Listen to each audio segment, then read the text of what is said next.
Një mbrëmje plot ngjyra, energji dhe buzëqeshje u zhvillua në Pallatin e Kulturës Det Ndue Lazari në Lezhë, ku Cirku Kombëtar i Tiranës solli një spektakël të veçantë për të gjitha moshat. Artistët profesionistë krijuan një atmosferë të paharrueshme me numra akrobatik, kloun zbavitës dhe lojra interaktive, ku fëmijët jo vetëm që ndoqën me admirim shfaqen, por u bën edhe pjesë e saj, duke argëtuar dhe bashkëpunuar me trupën.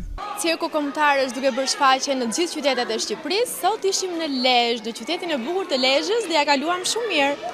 Salla ishte e mbushur plot me fëmijë të u kënaqëm. Performancat ishin të ndryshme, ku mund ta gjejnë veten edhe fëmijët edhe triturit, që nga akrobacia, zhongler, ula hop, bëm edhe lojrat me fëmijët që janë më të preferuarat. Atmosfera dhe spektakli krijuar dëshmoi edhe një herë se arti i cirkut mbetet një formë gjallë dhe frymëzuese e argëtimit, ku Lezhë përjetoi një natë të veçantë pasi buzëqeshja dhe duartrukitjet nuk munguan për asnjë çast.